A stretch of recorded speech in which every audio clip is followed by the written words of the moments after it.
사유하는 사람은 아름답다. 생각을 갖고 나가는 어른들의 이야기. 사유의 정원. 안녕하세요. 사유 정원에 오신 여러분, 반갑습니다. 저는 이곳의 가드너 녹음입니다. 며칠 전 빨간 보름달이 하늘에 떴습니다. 뭔가 싶었는데 다음날 알고 보니까 개기월식이었대요. 주변 분들이 얘기를 해주시기를 이 시기에 소원을 빌면 더 강력해진다는 이야기가 있더라고요. 그래서 저는 어제 올해의 소망을 되새겨보는 시간을 가졌습니다. 여러분들은 새해가 되면 되고 싶은 모습이나 소망들을 그려보시는 타입이신가요? 저는 매우 그러한 타입인데요. 특히 새해가 이미 지났지만은 3월이 되어야지만 이제 본격적인 한 해의 시작이구나 하는 기분이 드는 것 같아요. 왜냐면, 1, 2월에는 보통 지난 한 해 이제 겪었던 것들을 물질적으로나 정신적으로나 정리하는 시간들을 갖는 것 같은데요. 특히 해묵은 감정, 그리고 습관, 이런 것들을 돌아보면서 정비하는 시간을 가져요. 이제 2달 동안 그런 것들이 다 정리가 되어서야 좀 새로운 것을 해보고 싶다, 도전하고 싶다, 이런 생각들이 퐁퐁 올라오는 것 같아요. 그래서 저에게는 3월은 실험의 달인데요. 어, 그동안 내가 해보고 싶었던 것이나 유지하고 싶은 습관, 이제 내가 바라는 모습 등을 그리면서 일상을 다듬어 나갑니다. 저는 예전에 그래서 1주, 2주, 3주, 4주 이렇게 주마다 분리를 해서 구분을 해보고 만약에 1주차에 제대로 실험이 안 됐다고 한다면은 무엇이 문제였는지 분석을 해보고 그리고 나서 어, 그 원인을 찾아서 2주차에는 조금 다른 방식으로 바꿔보는 그런 식으로 실험을 했었습니다. 근데 이런 한 달간의 실험을 하기 위해서는 동기, 그러니까 목표의식이 좀 필요하잖아요. 뭔가 아무것도 없는데 갑자기 이렇게 사람이 바뀌기는 좀 어려운 것 같거든요. 그래서 저 같은 경우는, 음, 회고를 통해서 올해의 목표와 방향성을 만들고 계속 수정을 해나가는 것 같아요. 이제 몇 년 동안 매달 회고를 하고 친구들과 중간 점검도 하고 또 연말 회고 등을 하면서 일상을 재정비하는 시간을 꾸준히 가져왔었습니다. 한지는 이제 3, 4년 정도 된 것 같은데 이전과 달리 회고를 통해서 달라진 점이 있다고 한다면 저는 이제 정말 제 삶을 잘 살아가고 있구나 이런 생각이 들어요. 그러니까 원하는 대로 살고 있구나. 그리고 내 삶의 항해자가 된 것 같은 기분으로 살고 있어요. 왜냐면 이제 아무리 계획을 잘 해도 어, 시간이 지나고 하면은 뭐 계획도 바뀌고 활동도 변하기도 하잖아요. 근데 초반에 방향성이라든지 내가 그리고 싶었던 것들을 잘 어, 정해놨다 보니까 그 방향성이 굳건히 남아있으니 길을 잃더라도 금방 돌아올 수가 있더라고요. 또 이러한 활동은 저에게 주체적으로 살아가는 감각을 주는 것 같아요. 그래서 스스로와 한 약속을 하나씩 지켜나가는 것들이 일상에서 자존감을 조금씩 키워주는 열쇠인 것 같습니다. 이게 뭐 절대로 하루 이틀 갑자기 이벤트성으로 해서 되는 것은 아닌 것 같고, 그냥 매일매일 내가 만약에 하루에 한 번은 뭐 산책을 하겠다. 하루에 한 번은 뭐 윗몸 일으키기 50개를 하겠다. 이렇게 약속을 하잖아요. 약속하고 그냥 그걸 지키면 그날 하고 뭐 뿌듯하고 어떻고 이런 감정이랑 관계없이 계속 약속을 지켜냈다라는 그 시간이 쌓이니까, 어, 정말로 내가 내 삶을 잘 지지하고 있구나. 스스로 잘 지켜나가고 있구나 하는 생각이 들었어요. 그래서 오늘은 제가 매년 해오는 회고법을 공유해드리고 또 시간이 난다면 2025년을 통해 얻은 인사이트 그리고 올해의 방향성도 여러분들과 함께 나눠볼까 합니다.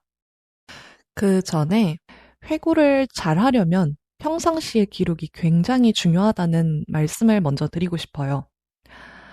왜냐면 연말 회고도 월말 회고가 있어야지 되게 수월하고요. 월말 회고도 일상 속에 기록이 있어야 잘 할 수가 있거든요. 만약에 기록이 없는 상태에서 월말에 회고를 하려고 하면 일단 그 자잘한 기억이 잘 안 날 뿐더러 그 기간의 감정이나 생각, 그리고 나에게 유용할 수 있던 인사이트, 깨달음 등이 떠오르지가 않습니다. 또 그거를 갑자기 막 쓰려고 하면 숙제같이 느껴져요. 그러다 보면 저절로 회고를 안 하게 됩니다. 실행력이 떨어지는 거죠.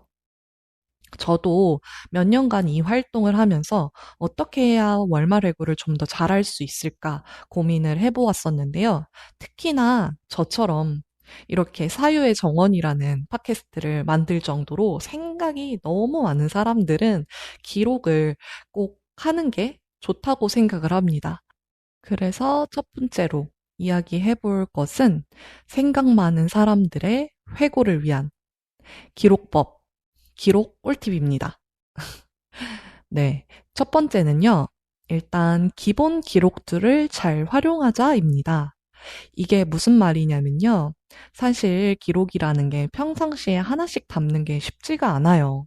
일단 귀찮다는 생각이 많이 들죠. 저도 압니다. 그래서 그 과정이 정말 수월해야 하거든요. 귀찮음을 이기려면요. 그래서 저는 다양한 기록 툴이 있다는 것을 알고 또 많이 시도를 해보았었는데요. 다 의미가 없진 않았지만, 제일 중요한 게 그 과정을 단축시키는 것이었어요. 그래서 스마트폰의 기본 기록 툴만 잘 활용해도 반은 먹고 들어간다고 말씀을 드리고 싶습니다. 그래서 뭐 내가 가장 편한 기록 툴, 뭐 핸드폰이면 핸드폰의 기본 메모장, 아니면 난 오프라인이 편하다 하면 수첩에 그냥 정말 플레인한 수첩에다가 기록하는 것. 그런 단촐한 도구를 사용하는 것이 기록 습관 만들기에 정말 좋다는 것을 추천드립니다. 두 번째는요, 미리 서랍을 만들어 두기입니다. 말은 서랍이라고 했지만 카테고리화를 뜻하는 말이에요. 일반적인 메모도 그렇고 사진도 그렇고 인스타그램 게시물도 그렇고 우리가 다양한 방면에서의 온라인 기록과 저장을 하잖아요. 근데 그때 서랍을 미리 잘 만들어두지 않으면 그냥 시간 순으로 쌓이고 어디 갔는지 찾기도 어려워지는 것 같아요. 그래서 저는 미리 큰 결로 제목을 만들어 놓는 게 가장 좋았어요. 이게 실제 세상에서의 정리도 그렇지만 온라인 세상에서의 정리는 비물질적이라서 또 손에 안 잡혀서 대충 하게 되는 경향이 좀 있는 것 같아요. 그러면 모아놓거나 기록하는 게 의미가 없어질 때도 있더라고요.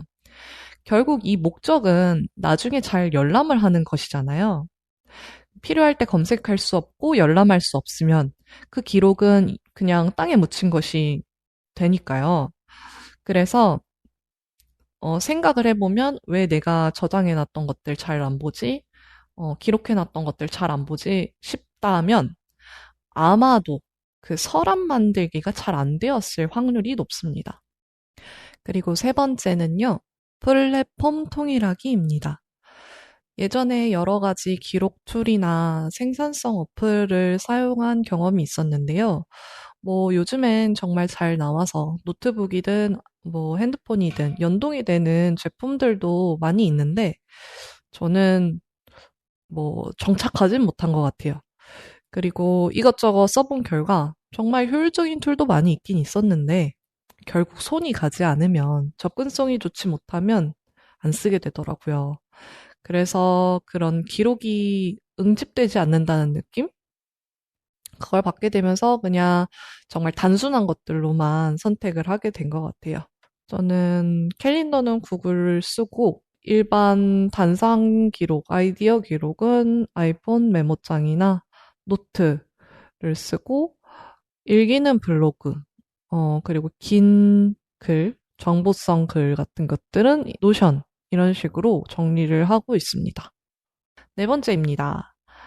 내가 이미 한 일들을 캘박하기. 그, 이미 한 일을 캘린더에 적지는 않잖아요. 특히 이제 가끔 보면은 어떤 일정들은, 어, 이미 얼마 안 돼서 일어날 일들이기 때문에 적지 않을 때가 많아요. 뭐, 남들과의 약속이나 시간은 잘 지정해 놓는데, 뭐, 개인적이거나 빠른 시일 안에 생긴 이벤트는 적지 않고 흘러가는 경우도 많죠. 원래 캘린더라는 게 기억을 하기 위해서 적는 거다 보니까 그런 것 같은데요. 저는 이미 한 일이라고 할지라도 그 달력에 다시 적어두는 습관을 기르고 있어요. 그래야지 이제 월말 회고할 때, 아, 이런 것도 있었지 하면서 돌아보기가 쉽더라고요. 그래서 내가 한 것이 있다면 일기는 못 쓰더라도 캘린더에 박제는 해놓자. 입니다. 네, 이렇게 기록을 좀 더 잘하기 위한 방법으로 네 가지 팁들을 정리해 보았는데요. 아시다시피 기록은 접근성이 낮으면 자꾸 안 하게 되는 측면이 있어요. 그래서 일단 세팅값 자체를 쉽게 해두는 게 중요한 것 같아요. 저 같은 경우는 메모를 켰을 때 클릭하는 횟수가 늘어나면 급 피곤해지면서 안 하게 되더라고요. 딱 누르자마자 바로 메모가 될 수 있어야 그나마 수행력이 올라가는 것 같아요. 또 앞서서 언급하지 않은 부분이 마음가짐인데요. 전 그것도 중요한 것 같아요. 이제 예를 들면 이 한 줄의 기록이 뭐 그렇게 대단해? 라고 생각을 하게 된다면 이 기록의 습관을 지속할 수 없을 것 같아요. 기록의 가치를 알아야 행동도 따라오기 때문인데요. 저는 글을 쓰는 사람이다 보니까 그것들을 더 강하게 느낀 것 같아요. 처음에 에디터로 일을 하기 전부터 저는 어딜 다녀오거나 뭐 감상하거나 그러면 모든 것들을 기록했어요. 그때 생각, 감정, 정보, 스토리라인, 내가 관찰한 것들. 근데 이제 특히 정보보다는 나만이 발견하는 것들, 그 경험들을 많이 적었었어요. 저는 이것을 두고 기록을 사수한다 라고 말을 하는데요. 기록한다라는 말보다 기록의 가치를 직관적으로 느껴지게 하는 말 같거든요. 이 한 줄의 기록을 사수해야만 그 다음이 있는 것 같아요. 천리길도 한 걸음이라는 말이 있는 것처럼 어떤 결과물들도 모두 한 줄의 기록, 아이디어, 생각으로부터 나오잖아요. 그래서 저는 이 작은 기록들이 씨앗으로서 너무 많은 가능성을 품고 있다고 생각을 하는 사람입니다. 실제로 저는 이렇게 기록을 사수하는 일을 해오면서 정말 많은 변화나 성취들을 이루기도 했는데요. 저의 아이폰 메모장을 예시로 들어볼게요. 이곳에는 많은 폴더가 있는데요. 어, 그 폴더의 이름을 몇 개 알려드리려고 합니다. 첫 번째는 꿈, 생각 모음집, 춤과 움직임, 아이디어 등이 있는데요. 가장 많이 쓰는 파트는 생각 모음집 폴더예요. 이곳에 들어가면 별의별 이야기가 다 있는데 대체로 그 긴 글보다는 아주 짧은 한 줄짜리 단상도 많고 보통 그것들이 제목 라인에 와 있어요. 이 생각 모음집 폴더에는 내면의 목소리나 평상시의 생각들 혹은 무언가를 하고 왔을 때 느낀 것들을 적습니다. 특히 저는 평소에 가만히 있다가 뭐 머리를 말리다가 걷다가 갑자기 문득문득 단어나 문장이 수면 위로 떠오를 때가 있어요. 그것이 깨달음 같을 때도 있고요. 아니면 그냥 단언하는 문장일 때도 있고 정말 그때그때 다른 것 같아요.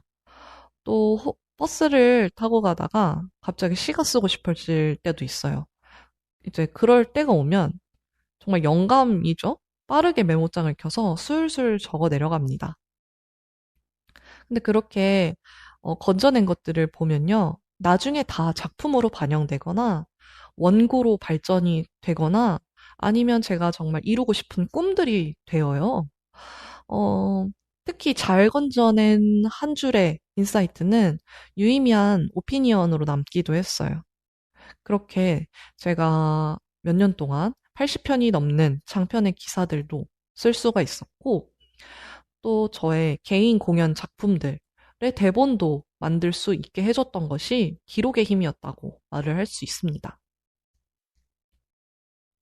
그리고 또 하나 말씀드리고 싶은 파트가 있는데요. 꿈 폴더예요. 저는 무언가가 되고 싶거나 하고 싶을 때 그게 조금 무모해 보이더라도 일단 적고 보는 습관이 있는데요.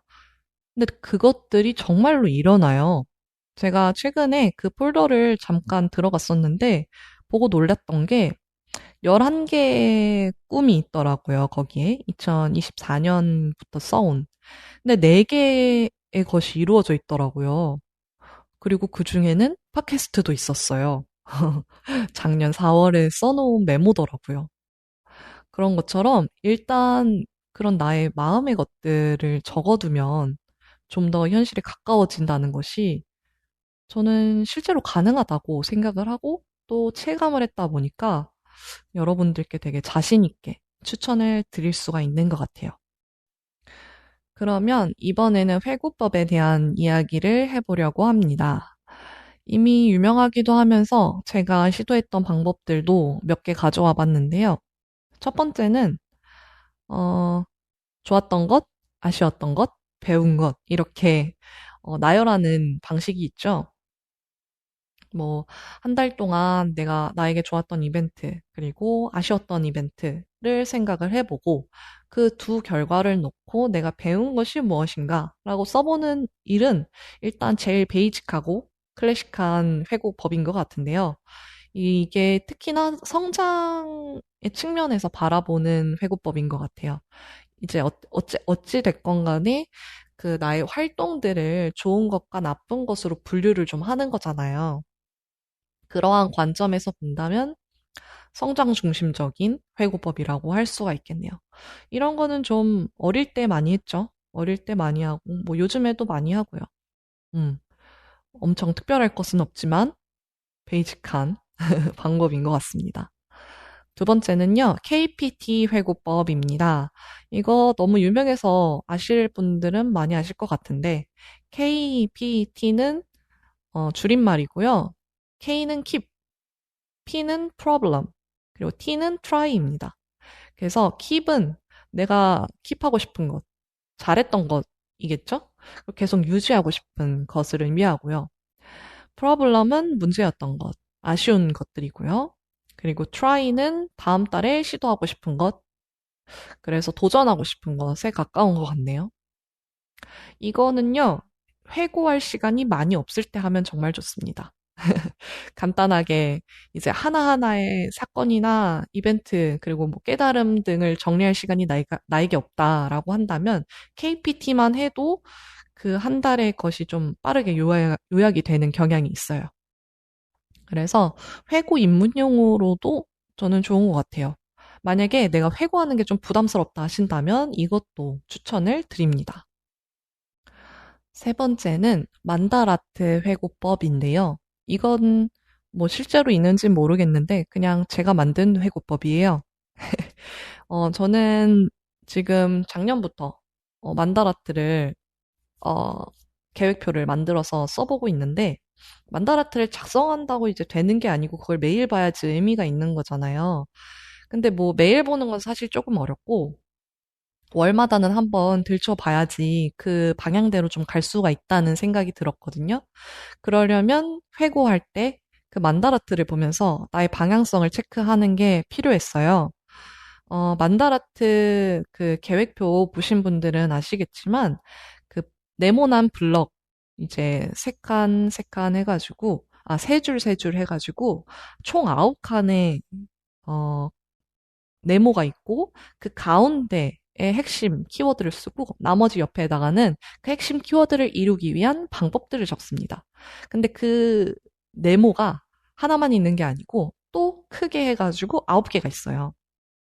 그래서 가장 가운데에는 이번 연도에 어떤 정말 중심이 될 수 있는 키워드, 그리고 그 양옆에는 그 중심을 이루기 위한 다양한 또 목표들을 적게 됩니다. 예를 들면 뭐 운동, 경제 막 이런 식으로 카테고리를 나눌 수가 있어요.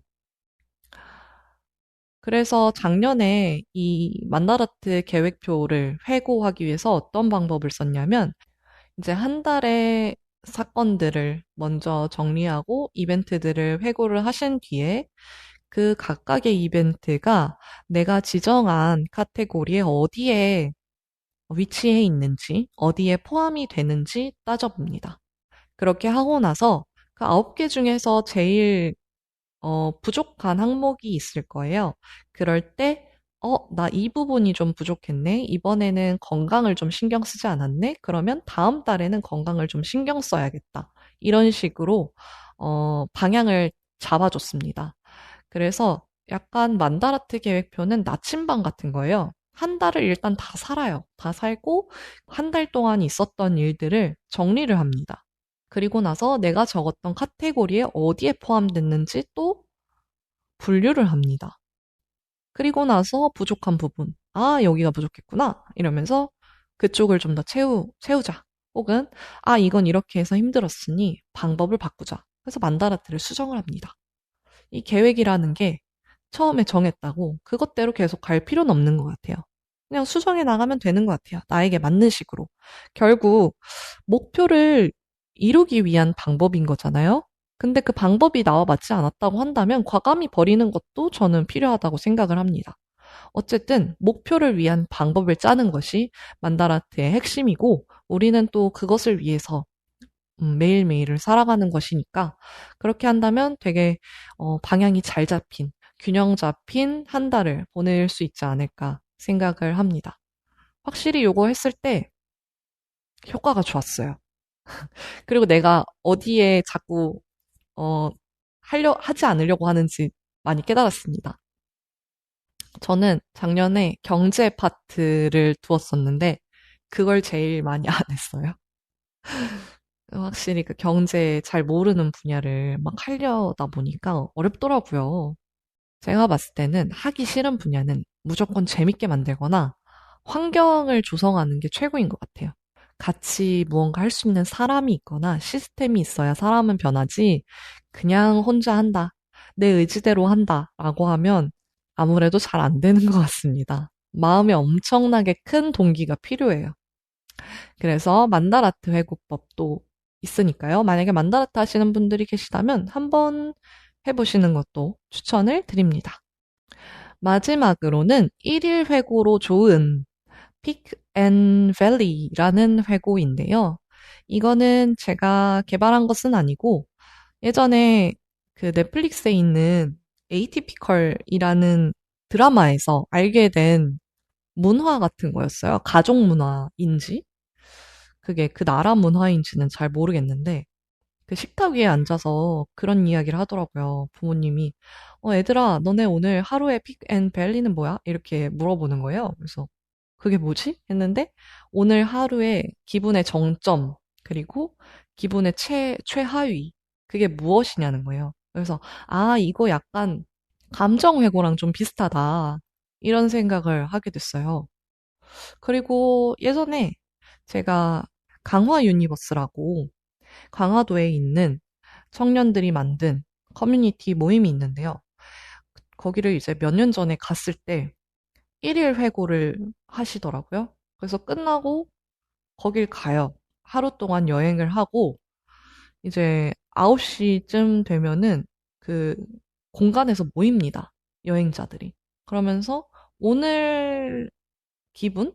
오늘 기분? 아니면 오늘의 점수를 매겨가지고 점수를 얘기하고 왜 그런지를 이제 토크를 해요. 근데 제가 그동안 제 하루에 점수를 매길 생각을 못 해봤었거든요. 근데 그렇게 한번 해보니까 내 하루에 점수를 낮게 주고 싶지가 않은 거예요.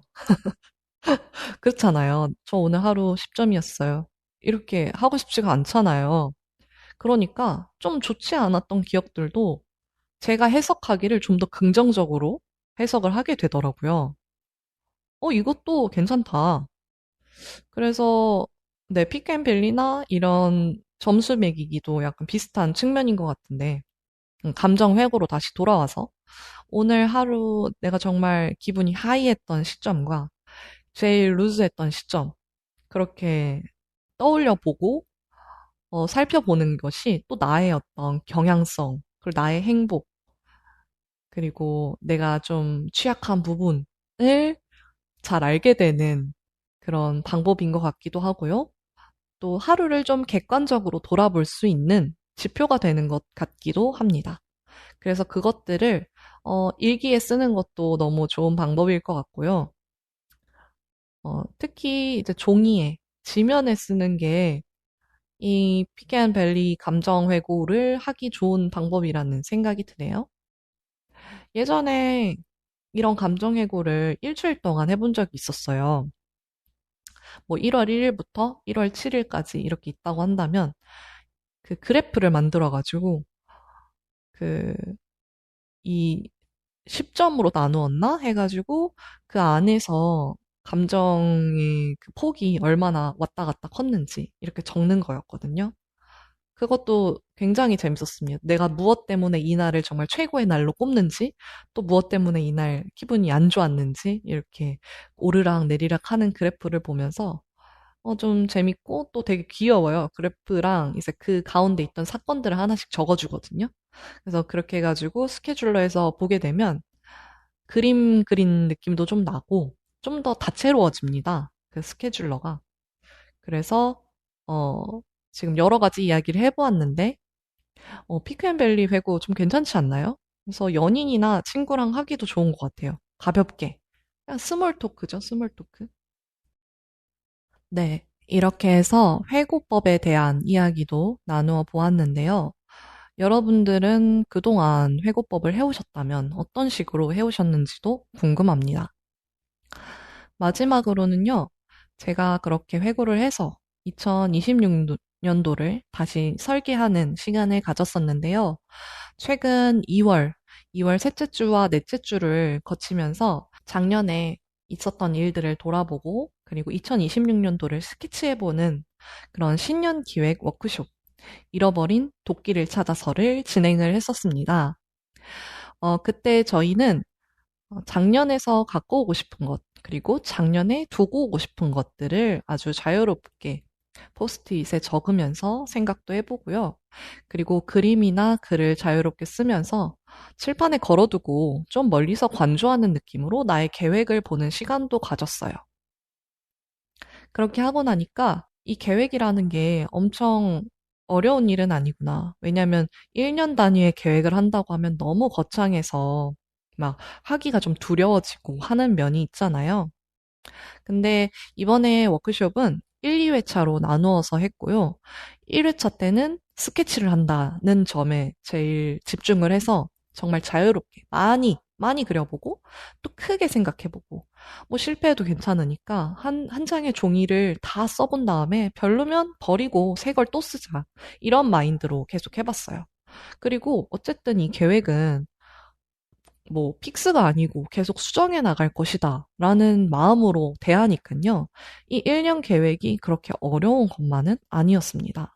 그리고 2회차 때는 온라인 모임, 줌을 통해 만나서 1회차 때 이제 오프라인 손글씨나 이런 것들로 그림을 그렸던 것들을 온라인에 이제 차곡차곡 정리하는 시간을 가졌었어요.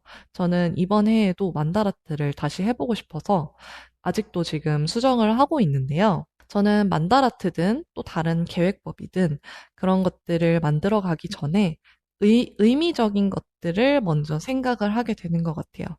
한 해의 키워드를 정하고 내가 정말 성취적으로 생각할 수 있는 것들, 그리고 내가 마인드적으로 이루고 싶은 것들, 그리고 지켜나가고 싶은 것들을 떠올리는데요.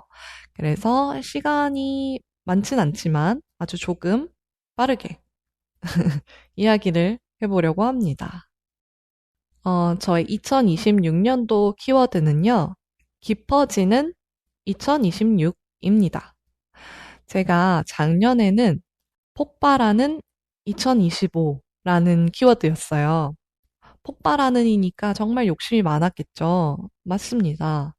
상반기와 하반기를 나누어서 두 가지의 목표가 있었는데, 상반기에는 예술가로서 우뚝 서기, 그러니까 예술가로 작가 되기라는 목표가 있었고요. 하반기에는 웰니스 분야의 전문가로 거듭나기가 있었거든요. 그래서 그 목표를 세우고 하니까 정말 됐습니다. 그래서 상반기에는 개인전도 1회 열고 제 1인 공연 작품도 프린지 페스티벌에서 선보였는데 그것도 열고요. 그리고 팀 공연 또 2개 해서 공연 3개에 개인전 하나를 했습니다. 그리고 하반기에는요. 총 5개의 수료증 그리고 상장을 받았는데요. 이제 웰니스 지도자로서 명상 지도자 과정을 듣기도 하고요. 그리고 예술 분야의 창업 스터디를 들어서 거기서 또 피칭 대회에서 수상을 하기도 하고요. 뭐 이러저러한 좋은 소식들이 많이 있었습니다. 정말 폭발하는 것 같은 시간이었어요. 음, 좋았는데, 어, 그렇게 여러 가지 것들을 다 해보고 나니까 2025년도가 끝나서 들었던 생각은, 아, 이제 좀 하나에만 집중하고 싶다. 굳이 하나가 아니더라도 몇 가지만 선택적인 것에 집중하고 싶다는 생각이 들었어요. 그래서 아, 나는 되게 깊이 있는 작업을 좋아하는 사람인데 너무 이것저것 다 하려고 하니까 너무 에너지 소모가 심하다. 그렇게 해서 정하게 된 게 깊어지는 2026이었습니다. 저의 올해의 첫 번째 슬로건은요, 맞추지 않고 선택하기입니다. 제가 작년에는 좋은 환경에 속한다는 그 목표가 하나 있었어요. 그래서 그것을 위한 방법으로 무엇을 했냐면요. 한 달에 한 번 강연이나 네트워킹이나 커뮤니티 파티에 가기였습니다. 좋은 사람들과 만날 수 있는 시간을 만드는 거예요. 2번째로는 혼자서 데이트하기. 그래서 여행도 2번이나 다녀왔습니다. 또 명함 만들어서 그것도 사람들한테 돌리고요. 이것저것 좋은 환경에 속하기 위해서 다양한 시도들을 했었어요. 그러다 보니까 넓은 풀에 많이 가게 돼요. 그리고 그 풀에는 경계가 없는 경우도 많았습니다. 물론 지원해서 가야 하는 그런 네트워킹 행사도 있었고, 선정이 되어야만 하는 곳들도 있었어요. 근데 제가, 어, 일단은 많이 움직여보자라고 생각했기 때문에 그런 곳들도 있었지만 그렇지 못한 것들도 많았거든요. 그러니까 좀 그 환경의 질이 오르락 내리락 거렸어요. 근데 제가 그렇게 많은 풀에 뛰어들고 보니까 아무 데나 갈 사람은 아닌 것 같다라는 생각이 들었습니다.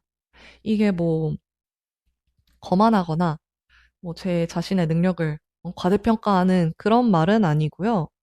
어떤 느낌의 말이냐면 나에게 맞는 곳에 가자. 이런 생각을 했습니다. 내가 지금 신진 작가로서 이름을 알리려고 여기저기 다니는 게 아니고 나에게 맞는 저는 의미가 중요한 사람이거든요. 그래서 의미가 있는 곳에는 어디든 갑니다. 근데 그곳에 가면요. 좋지 못한 사람들도 있는 경우가 있었고 그런 저의 장점, 특징을 악용하는 사람들도 있었어요.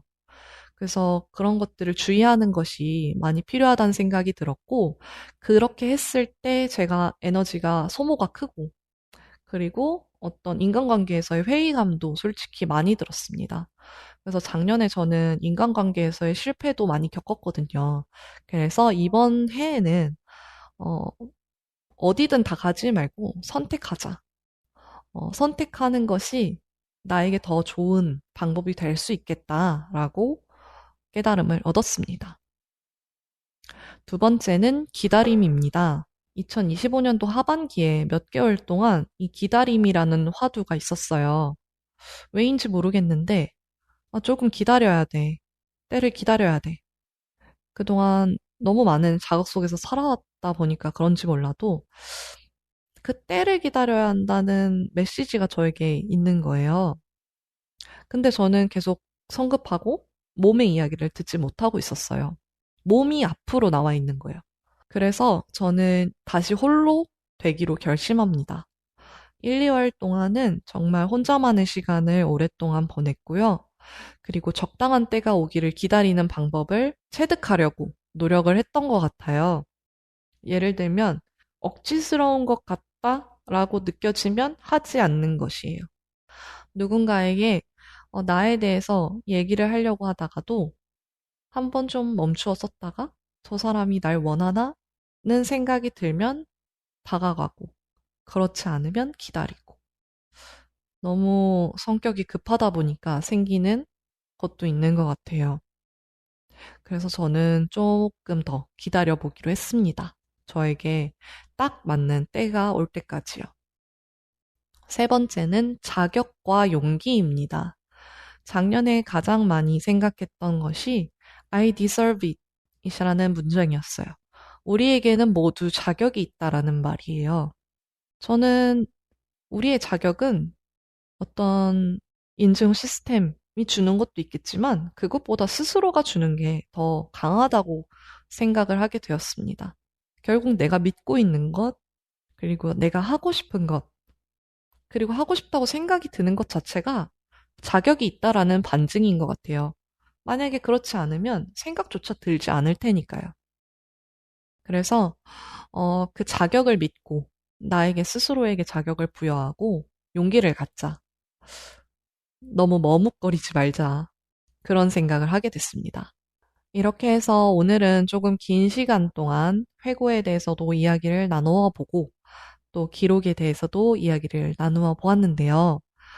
여러분들의 올해의 목표 그리고 방향성은 어떻게 되시나요?